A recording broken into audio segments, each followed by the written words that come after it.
All right, this is part 2 of activity 22. So just a refresher of what we talked about last time. We started off looking at how to find missing sides using trigonometric ratios, sine, cosine, and tangent. Now remember, sine is opposite over hypotenuse, cosine is adjacent over hypotenuse, and tangent is opposite over adjacent. And remember, to get hypotenuse is always this side right or opposite to that right angle.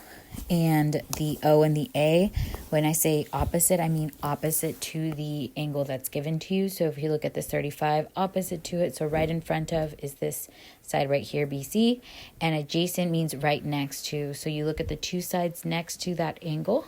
One of them will be the hypotenuse, the other one will be the actual adjacent side. Okay, all right. So we worked on solving for missing sides last time. So let's just go over another property of trig ratios really quick. All right. So another thing about trig ratios, and this should be at the very bottom of this question 17 over here. Okay. Something else about trig ratios that we know, okay, is if we look at these two triangles are exactly the same. So I just kind of want you to figure out what the sine, cosine, and tangent is of each of them. So if we're looking at this side right here, I'm looking and focusing on angle A. So I want sine of A, cosine of A, and tangent of A. So that right there, this A is the angle that I'm working with. So I'm going to start by labeling everything based on that angle. So first thing you label, or first thing I always tend to label, is the hypotenuse. So this side right here, this 17 is the hypotenuse. And then opposite and adjacent are based on this angle right here. So the side opposite to this angle is that 8 right there. So I'm going to put the O right there. And the side adjacent to that is these two sides right here. So remember, adjacent means next to. So this side 15 and this side 17 are next to this angle A, but that side 17 is already the hypotenuse. So this side 15 would be my adjacent. All right. So now if I'm going to do sine, cosine, and tangents, just remember our trigonometric ratio, SOHCAHTOA, or some old hobo caught another hobo taking out acid, or any of the other ones that you saw that you want to memorize for these trig ratios. So if we start with the first one, we're looking at sine.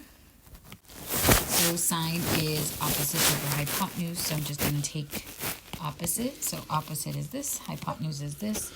So it's going to be that 8 over 17. So let's go ahead and write that down. So sine of A is 8 over 17. All right, cosine. Cosine is adjacent over hypotenuse. So adjacent is this 15. Hypotenuse is this 17. So 15 over 17. And then tangent. Tangent is opposite over adjacent. Opposite is 8. Adjacent is 15. So we have 8 over 15. All right, let's do the same thing with the other triangle, but this time we're doing everything in respect to angle C. So if we look at angle C, it's this angle right here, okay? So the first thing is the hypotenuse. So you're going to see that that is the exact same thing for both of them.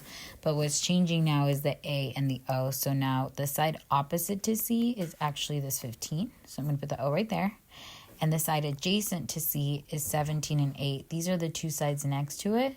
But because that 17 is already our hypotenuse, this 8 is our adjacent. Remember, adjacent means next to. All right, so let's go ahead and start building up these trig ratios for these. All right, so sine is opposite over hypotenuse. So opposite is 15, hypotenuse is 17, so 15 over 17. Cosine is adjacent over hypotenuse, so adjacent is 8. Hypotenuse is 17, and then tangent is going to be O over A, which is 15 over 8. Okay? All right. So let's just look at a couple of relationships that we see here, okay? Now, if I was looking at these answers really quick, you're going to see that some of them match up. This sine of A has the same value as cosine of C, okay? Not only that, but we saw that sine of C has the same value of cosine of A. So these two have the same value and these two have the same value. Now let's just kind of look at the relationship between A and C, okay? Now, I don't know what A is. I don't know what C is. Okay. I really just know that it's a right triangle. So let's just think of it in that sense. Because this is a right triangle, this one's already 90. These two angles right here, okay, would be, they are acute, and these two acute angles are going to add up to something. So triangle sum, remember, says that all three angles inside of a triangle add up to 180. So if this one right here is 90, that means that 180 minus 90, there would be 90 left over for angle A and C. So these two angles right here are going to add up to 90. When two angles add up to 90, that means that they are complementary. So let's write that down. Angle A and angle C are complementary. So there's a special relationship between these complementary angles, and we just saw it right here.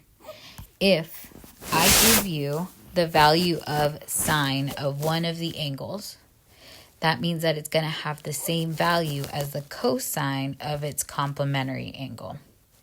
Same thing, if I give you the cosine value of something, it'll be the same value as the sine of its complementary angle.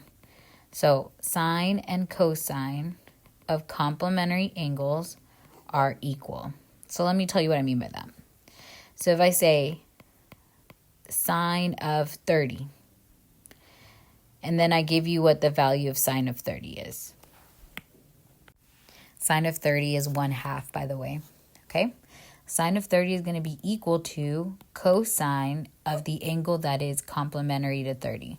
So remember what complementary is. Complementary, and if you don't know what it means, go ahead and write it down. But complementary means that they add up to 90. Okay? So if sine of 30 equals to something, and it's 1/2, by the way, then cosine of, and then it'll be the angle that is complementary to 30. So what angle plus 30 is 90? 60. Okay? So sine of 30 is 1/2. Guess what a cosine of 60 is? 1/2. Okay? And you can check it in your calculator if you're not sure, if you don't believe me. All right, so let me give you another example. So if sine of, let's say, 20, okay, if I would put that in my calculator, and the value of that is approximately 0.34, is going to be equal to cosine of its complementary angle. So what angle is complementary with 20? So 20 plus what adds up to 90? Well, 70. So these two will have the same value. And again, if you want to check it, go ahead. But sine of 20 is 0.34, I think. And then cosine of 70 is about